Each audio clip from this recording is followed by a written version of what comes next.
Bismillahirrahmanirrahim. Assalamualaikum warahmatullahi wabarakatuh. Alhamdulillah, alhamdulillahirrahmanirrahim. Wassalatu wassalamu ala asrofil anbiya'i wal mursalin wa ala alihi wa ashabihi ajmain. Nuwun dumateng panjenengan para pinasepuh lan aji sepuh ingkang lebet ing karya luhur ing pitutur ingkang dahat kawula mulyakaken. Dhateng ngersanipun para pujangga, para nimpuna, para ahli sastra ingkang dahat kawula urmati, sanggianing para satriyaning praja, para bupati, para kiai, para santri, ustad lan sak panunggalipun ingkang dahat kawula ausigi, ugi dumateng panjenenganipun para ninik mamak cerdik pandai, ugi Bunda Andung ingkang kawula hormati, ugi rehning menika wancinipun wahyaning mangsa kala tumapak ing pada badhe kepareng dumugi dauping penganten utawi panggihipun Sang Sri Atmaja kalih wonten ing sangajenging paripurna Suyasa. Dene ngriki kula ingkang piniji supados anyandra dhateng lampahing panggihipun Ponang Sri Atmaja kekalih. Mila dumateng panjenenganipun kulawarga saking panjenenganipun Dimas Gandhi Pratama, dumateng panjenenganipun Ibu Prihatin sarta para Wandawa ingkang handhiraken dhateng putra ingkang kinasihipun Gandhi Pratama. Kawula aturi samekten gati sawega ing diri wonten ing papan sisih ngajeng menika. Lajeng mangke kulawarga saking panjenenganipun Monita Lestari inggih panjenenganipun Bapak Haryono sekalian, Ibu mangke Ibu mapak wonten ing sisih kering mriki, mangke keadanan nuruti iloduni anenggih budaya Jawi saking tinggalan saking leluhuring tanah Jawa ingkang kawula badhe aturaken pinangka kangge mahargya dhateng Sang Sri Atmaja kekalih mawi tata upacara ritual basa Jawa dhateng panjenenganipun para tinanggenah ingkang inggih bilih lare ingkang taksih muda taruna dereng priksa menapa ritual basa Jawi utawi panggihipun Sang Sri Atmaja kekalih. Kawula nyuwun ageng paksama juga kepada Bapak Ibu yang mungkin juga hadir di kawasan ini atau di tempat ini, namun mungkin beliau-beliau adalah suku, bukan suku Jawa, maksudnya non Jawa. Apabila tidak mengerti daripada ritual ini, saya mohon juga untuk menghormatinya. Yaitu ini nampaknya beliau Dimas Gandhi Pratama sudah siap. Nanti dipandu saya sama Ibu Erni sebagai Ibu Juru Rias pada siang hari ini. Nanti tunggu arahan dari kami berdua. Monggo yang campur-campur Pak niki, karena niki enten alami apa alam desa campuran. Nggih, kepada Mas Gandhi Pratama agak di sini, sebelah sini, beserta keluarga dari Ibu Prihatin, kami mohon untuk mendampingi mempelai laki-laki. Kepada Sampurna Musik Mas Santo, mohon gending seadanya, Mas. Jadi kalau nggak ada kodok ngorek nggak apa-apa. Jadi semboyane tiada rotan akar pun jadi.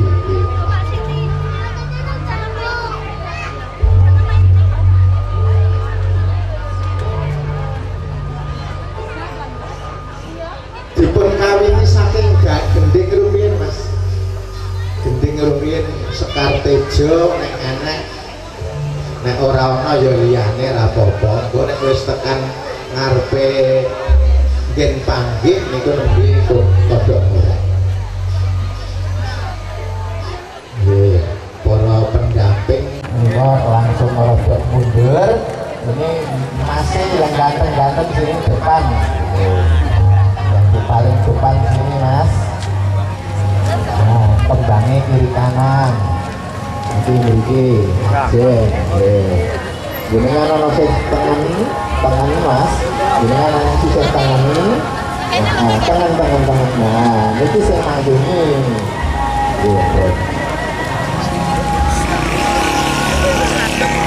Jarang suarane gending Sekar Tejo.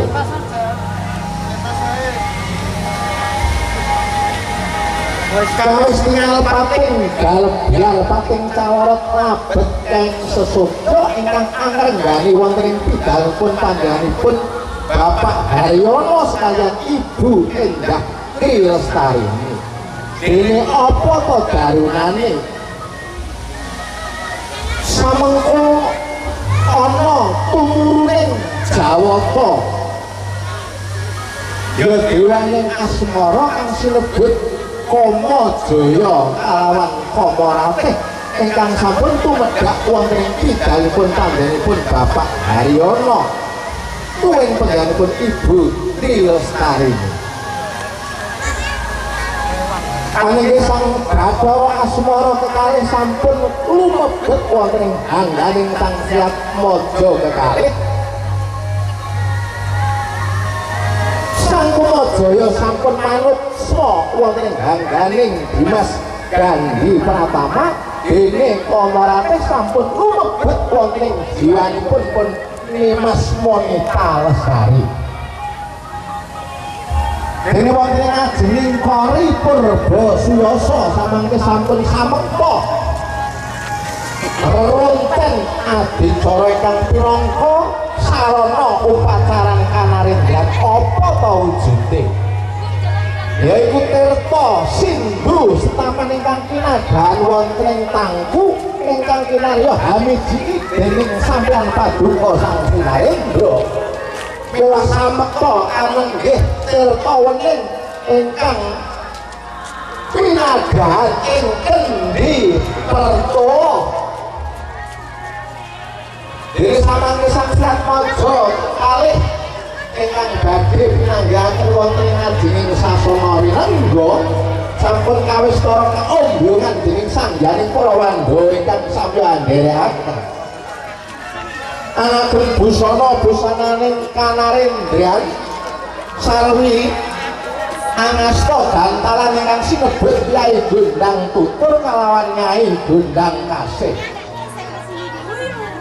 Dene Sang Hyang Maja Putra ingkang anapun busananing kanarendran lamun pinangga ilang sifat kamanungsane kadya dene Sultan Agung Hanyakara Sumada ingungmu. Dene ngajeng kang pirangka dados cucuking lampah anenggih wonten Senopati sakembaran ingkang sampun anampil dhateng upacara kanarendran. Dicolke iso? Angasta wujuding haroncen saking kendine sampean riyen nggih. paringing para Jawata ingkang sinebut anenggih pun Kalpataru Dewandaru. Ya, mantene. Samangke Sang Hyang Maja kalih sampun Mantene maksudnya. dumugi wonten ing ajening Kori Purba Suyasa ya hanyeblakaken Siap sirihnya. anenggih Sirihnya siap, Mas. Ayo. punang gantalan kang sinebut Kyai Gondang Tutur kalawan Nyai Gondang Kasih. Diajani sik, Mbak. Iki minum dulu napa dimohon? Pas para tuane lho sing tak leboni. Anu apa langsung aja, Bu. Samangke Sang Hyang Maja kalih sampun dumugi ngajenging Kori Purba Suyasa Sang Siat Mojo Putra lawan Siat Mojo Putri tumuli angunjuk kertawanen ingkang kinadan wonten salebeting kendi partolo. Dene isine yaiku banyu panguripan tirta amerta kamandanu. Pada suami nunduk. Yaiku kang pinangka dadi lambanging gesang wonten ing jagat raya. Enggak apa-apa. Terus. Sang Siat Mojo Putri Sigra Konjong ing Sama suami Pratala Mas buka sendal. suami anyembah dhateng padanipun Sang Siat Mojo Putra Baca mawi bismillah doanya. Kula ngaturaken pangabekti mugi kula Iya, Mas. kapopo paduka Nyuci ping telu. Mas Sing siji nyuci, sing siji ngosoki. cenera paduka keparwa paduka Iya. buka Sing siji tangan kula atus wonten ngarsa panjenengan badhe kawula basuh suku paduka ingkang kanan kalawan Ngosoki. Jari kira apa? Enggak. Wirang sulan dening tunggalipun pun Gandhi Pratama Telur. Injak Mas telurnya Mas injak terus. Semono dening katresnan mulan bekti mulan beneran pun kakang surang aturake pangabekti ana ngesalipun kakang wis ndak tampa tumuli sakabehing pangasti kuwae kebatan pangono ya.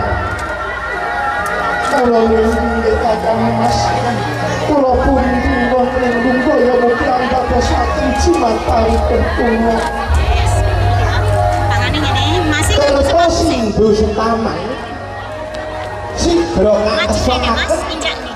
dateng ing sukunipun Sang Siat Mojo Angkat.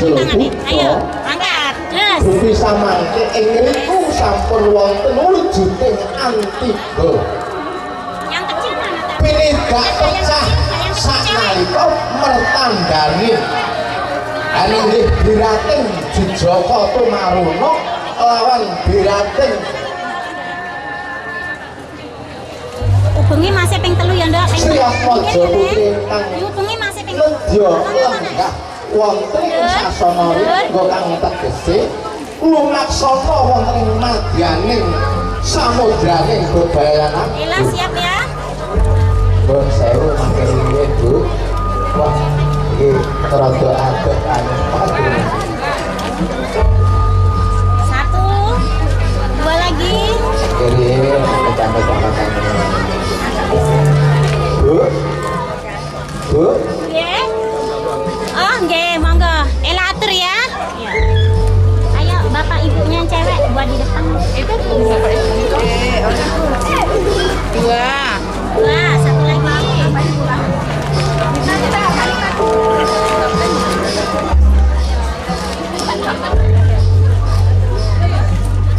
Alam-alam wae dhewe anak sing penting kakon. Nah, satu lagi. Tiga enggak, ora apa-apa. Iki disake nduk kowe. Kesakas dah, kamu. Ayo sekarang masih. Biasa kan ya? Ya, Mas. Langkain, Mas. Injak semua. Injak aja. Indah. Ayo. Sini. Jenenge kakaknya. Ini bapak ibunya mantan mana? Ayo atur. Buri janine. Iya, Pak. Monggo be dibantu pangaten dan Mbak Ella monggo.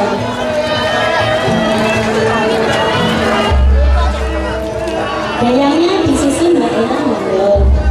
Bismillahirrahmanirrahim.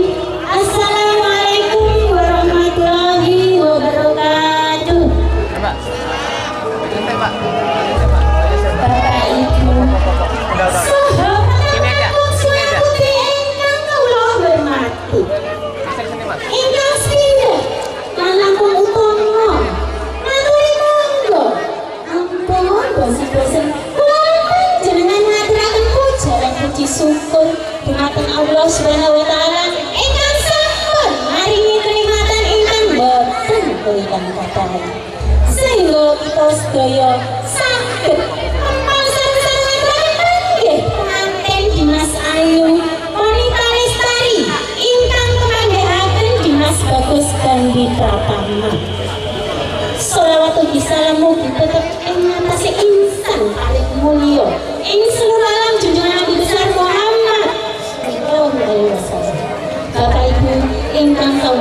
mulyakun. Kula niki dibayar istri pengantin nekare mbok bilih wonten. Lintang-lintangan kula kuwi sabda ngabrane nggih. Nggih. Aku kurang kompak kurang banter iki tamu wis ngene jalan nggih. Sembarang-sembarang ini dudu sembara kene nang bulan angin sembara istri pengantin. Ingkang kakung kados Kumajaya ingkang putri kados Kunarti sekarang wis nentu kajo Mulyajaya Kunarti dewe panjenengan Indrana tak kronone ana kaping setunggal sira kudu iso syukur lan benang marang Allah Subhanahu wa taala ngerteni Allah iku sing nanging urip lan sandang pangan. Kaping kalih sira kudu iso bekti marang wong tuwa ngerteni wong tuwa sing kerja begitu wajib dibenci. Kaping tiga sira yo iso rukun marang sedulur lan lingkungane gotong royong iku anggawe santosa. Kaping sawan sira yo kudu iso nindakno tuntutane agama lan ninggalake larangane.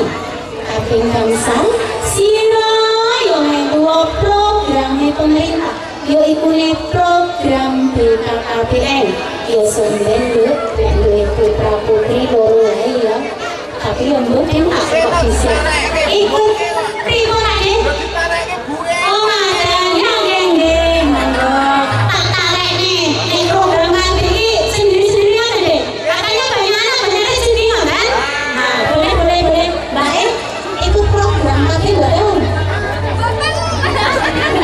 ya kok guyu enggak Wah, lama nanti. ikut program tapi enggak besok ini setelah menikah pengen anak dua atau banyak anak dua boleh dulu bidan ikut program KB masih ikut nggak tahu bukan tahu sekali lagi ikut program KB apa tidak ikut lagi Bu Bidan halo Bu tanya ibunya dulu deh ibu ikut program KB bukan pengen putu gitu Bu Awan laki-laki apa perempuan oh perempuan sama saja oh berarti itu iya Bu hah iya ibunya Bu Desa iya tanya dulu lah kasih jalan dikit Bu ibu ikut program tapi bukan besok Bu Insya Allah rasa kafe Bu oke anak oke rezeki iya enggak Bu oh iya ibu biasanya nggak ikut program KB ben ibu ikut program KB yang sing penting mugi-mugi dari keluarga sing mulia ya Mbak ya mugi-mugi dari keluarga sing beruntung kayak Mas bapak ibu malis lagi anggonmu jodohan nanti kakek-kakek nanti nenek-nenek nemu kamu yang ada berdaya cepat semangat lagi keluarga dari si pengantin nekane pilih wonten pikiranipun kaliyan agungipun pangapunten kula akhiri wabillahi taufiq wal hidayah wassalamualaikum warahmatullahi wabarakatuh. Sik. Mas, satu kata saya enggak kalau enggak sopir aku enggak minta saya enggak Saya. Saya satu kata untuk balik kalau sayang ayo bahasa Jawa apa bahasa Inggris apa satu kata untuk Balita Anda terus no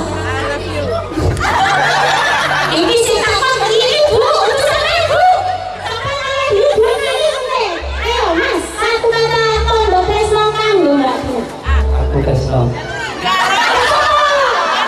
karo Monica Lestari. Ayo mau berapa aku Tresno karo kowe kok prank jane iki ya wes rupanya ada monggo Pak De matur suwun Ayo Dek Ayo, melaku ya. Sawangi Sangsiat Mojo kalih sampun binoyong saking Sasono tumuju wonten sasana Panjangka Mulya ya kang sinebut kursi Gading Tilamsari. Mas, gendine Mas. Dinendong dening panjenenganipun Bapak Haryono Tuwin Ibu Indah Tri Lestari mawi Sringgir Warna Jingga Pratandha Sang Siatmaja kalih sampun sinengaken ngaluhur jumeneng dadi napa sedina prameswari sakali. Dene rengga ing busana kadya agemaning Sang Sinaranata lawan prameswari apa ta wujude?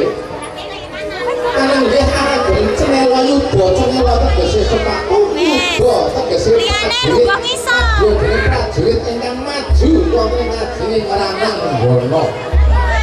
Bapak iki Pak. Kalian biasa Anapun sang-sangan sekal melati rimonce Pratandha kalamun Sang Siatmaja Putra sinengkaken ngaluhur kadya dene nalika taksih dadya prajurit arsa majeng wonten ing Rananggono pinangka dadi senopati kang ngayomi dhateng para kawula dasih. Masnya di bawah. Udah tingkatnya. Anapun buwung ingkang dapuripun dapur lurus kang tegese lurus sawiji ingkang kaedi anggih panembah ingkang suni wonten ngersanipun Sang Hyang Wasa iki.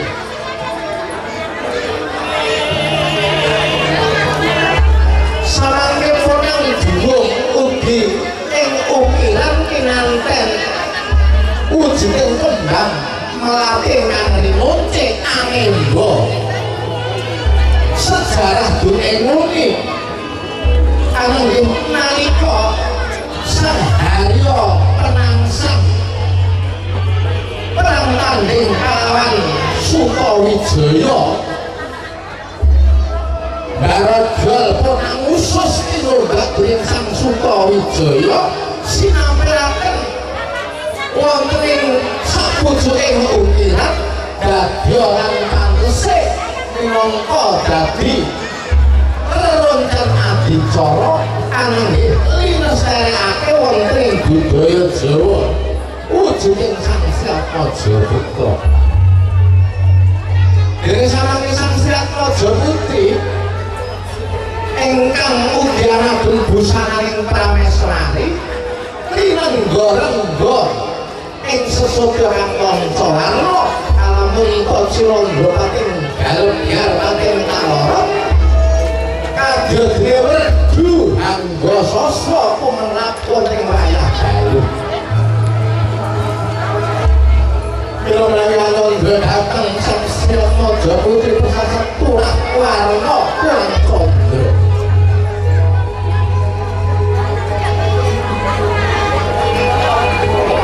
Samangke sampun dumugi wonten sakninggiling koripur basa yasa anggih kang sinebut Kanthil Gading Tilamsari ya sasana Panjangka Mulya. Sang Siatmaja kalih tumuli katimbang dening panjenenganipun puningkang Rama pun Bapak Haryono. Kira-kira anak kundir sira sakloron tak timbang sedeng bobotira sira sak kalorone kang tegese pun bapa ora beda-bedakake sira mantu apa dene sira iku putra kabeh wis gak rengkuh dadi putrane ingsun ya putraku. Mula kang mangkono sakabeh donga lan pangestuku ndak soake marang jeneng sira kadya dene wedaling tirta saka ing ejun sok grogok banyu bathok kanggo sliramu sak keloro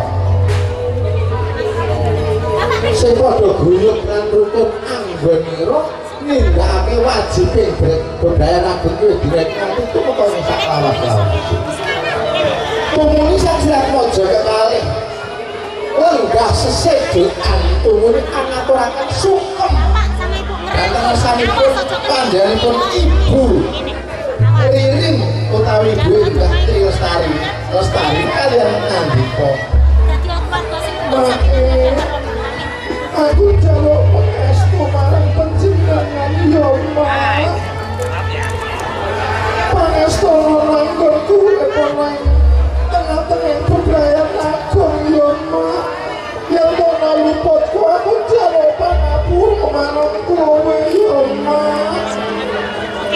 Sanalika cos ponak medal saking netranipun Ibu Indah Tri Lestari ini kalian Nandika. Ya anakku Monita Lestari ya sira njaluk pangestu lan pangabekti marang panjenenganipun Ibu lilani sira ndak pangestoni ngira urip bebrayan. Muga-muga Lestari yo dina iki nganti tumeka saklawase ya Mak. Semono uga marang panjenengan Bapak ayo Bapak. Aku Monita Lestari njaluk pangestu marang panjenengan Rama. Sama ibu kembali ke tempat. Anakku nggih anakku Monita Lestari yo. Sira ngaturake pangapunten ora pun kersane panjenenganipun Rama sendak pompo ndak pangestoni. Muga jeneng sira jinangkung dening panguwasaning Gusti Datekan. Moga aku dina nganti tumeka sak lawas-lawase ya nggih. Sira njaluk pangapura marang panjenengan wong tuwa ora mung jeneng sira kang luput. Nadiyanto bapak, nadiyanto ibu go luput marang jeneng sira. Nalika cilik jeneng sira tak kadang gak ciul, kadang gak jiwit, kadang gak cepet. Ora teges benane wong tuwa iki ditingsi marang jeneng sira mung bakal nuduhake marang dalan kang apa marang jeneng sira supaya bisa kanggo sangu besok oleh ngalamin bebrayan ya. Semanten ugi sastra mojo kekali ugi nuwun pangestu dhateng sanipun penggalipun Bapak tuwin Ibu prihatin. Ibu aku njaluk donga lan pangestu marang panjenengan Ibu. Anakmu si Gandhi Pratama iki muga-muga anggonku urip ana madraning bebrayan agung kaliyan garwaku Monita Lestari. Sayang ibu. Antuka pamuji rahayu lan sakabeh pangestu saka Rama tuwin Ibu prihatin. Ngantos boten kuwawa anggenipun paring pangandika panjenenganipun Ibu prihatin. Tansah tos-tosan kewala nggih pun nangluh pedal saking suwasaning netra anakku iki. Gandhi Pratama tak pangestoni muga-muga kon urip bebrayan kaliyan garwamu Monita Sari pisuwa kali sing rubeta mungkin yono kuwi dina iki nganti temeka ing saklawase. Anakku Gandhi Pratama panjenenganipun Ibu ngetokake biaya marang jeneng sira kanggo kula wentah jeneng sira paribasan ora tak gekuni saglugute polang kalih babar pisan tak ikhlasake mung siji tak wedeni yo yen aja pisan-pisan siji kowe renggang kalawan pun Ibu nadyanto jeneng sira wis urip bebrayan. Ingkang kaping pindho ya tak jaluk besok yen to panjenenganipun Ibu wis ngantek sepuh aja nganti kowe getak marang rasane panjenengan Ibu yo yen wong siji kuwi sing tak jaluk. Aku ora jaluk balesan apa-apa marang jeneng sira anakku Gandhi Pratama. Yo wong kuwi wis marang jeneng sira siji aja marang kula wargamu kabeh sing tansah aku rukun karo garwamu uga marang kula wargamu sakabeh yo pelan-pelan Mas. samangke kalajengaken anggih upacara acar kucul kang tegese Sang Hyang Raja Putra Mas, banyak-banyak enggak apa-apa. Banyak-banyak. Terus. Nah. Coba. ansoaken ulu wetuning bumi kuwaing pakaryaning manungsa kang pinangka dadi perlampita panggesanganing jalma kang urip ana ing Madyapada. Anggih wujuding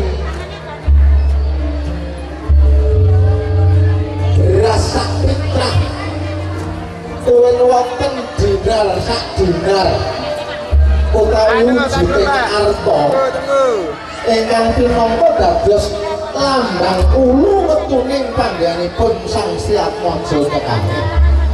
Tumuli tinampenan dening panggenipun Mas Monita Lestari ingkang pinangka pegaringaning urip bebrayan. Dadi keluarga sing rukun ya Nduk. Sakinah mawaddah warahmah amin. Mas Monita Lestari iki lho najan ngomong sepitik kang dadi ulu wetuku dina iki kalau ingkang tanpa nono yai sing pinter sing ringken nggonmu nyimpen barang iki supaya tumonjo ana ing sajroning nggone urip bebrayan tumuli tindakno kuwi dina iki nganti tumeka ing sak lawas-lawase nganti awake dhewe apa putra nganti awayah nganti besok tumekaning turun kang kaping 7 kan sinebut gepak sempe ya. Rezekine kan Muga-muga Gusti Allah anjampung parang kamulyane awake dhewe sakalo. monggo Pak niki titipane gendut. Samangke kanenggih ingkang pinangka dadi wujuding ulu wetuning bumi lan wong pakaryaning manungsa sampun sineksenan dening pandhanipun Bapak Haryono kuwi Ibu Endah Tri Lestari.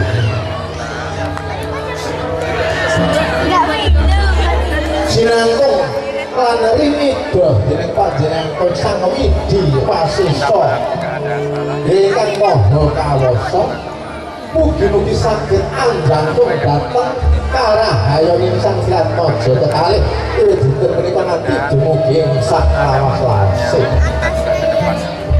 Dene sangganing kang padha hunyat kang padha rawuh tansah kumpul ing wardaya wedananira amung tansah hari nyuwun dhateng kesaning Gusti Datang Maha Agung ingkang sedaya kasokaken dhateng kesanipun Sang Sriatmaja kekalih. Mugi-mugi kasihipun Sang Sriatmaja kekalih anggenipun anglenggahé papan Satu kasah kata untuk Monita. Apa Bu? saged kalis ing rubita mangke ing Yuwana kuwi dinten ngantos dumugi ing sak lampipun lan saged dados kula warga ingkang sakinah mawaddah tuwin warahmah ing sak lampipun Allahumma amin. Kanthi Mas, ojo kok. Mas nangis lho, kanthi ro bojone tinggal. Dari samangke tasih ninggalke wong ringkul sinang sono panjenengan Sang Sriatmaja kekalih kalajengaken ponang upacara anenggih dahar kalimah. Menapa ta wujudipun anenggih ingkang wonten ing piring menika wujudipun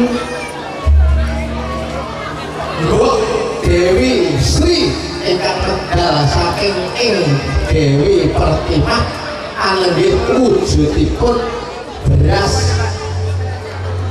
Dene beras ingkang sampun kagula wentah menika sinebut sekul. Samangke Sang Sriatmaja kekalih badhe nilakaken anggenipun sampurna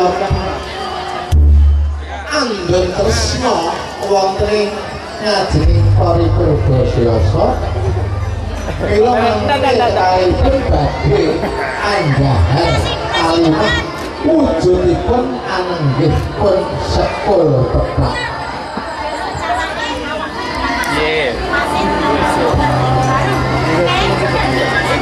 Sampun dadi kekalihipun tumuli badhe kawiwitan diabane ya diabane supaya ora anu apa lebine bareng. Bismillah Satu, apa ini sih?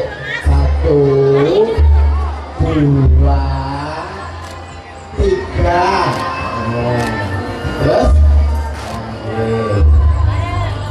nanti berani pun mas ganti pertama takon. Iki apa tomo? No kakang mas iki lho rasakno masak aku. Masakmu apa? Iki bacem apa-apa? Iki tempeku kang mas. Tempe kok ireng gosong. Samangke sigra kaunjukan wujudipun tirta wening. Kekalipun ngunjuk tirta wening. Kajawi ngilangaken raos salit. Ari menika ingkang pinaka pelambang perlampita. Unjukan kang pinaka panggesangan ingkang angka sapisan. Ya selesai. Apa cara kita lagi?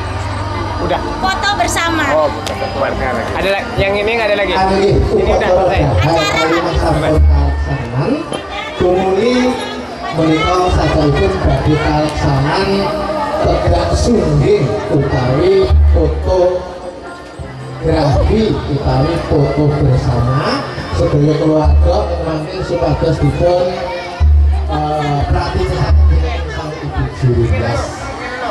Bapak misalnya itu kalau rendah kakung Simawan Putri semantan angin kawula Ini nanti. Mojo Kekali antos enggak wonten kursi Simawan.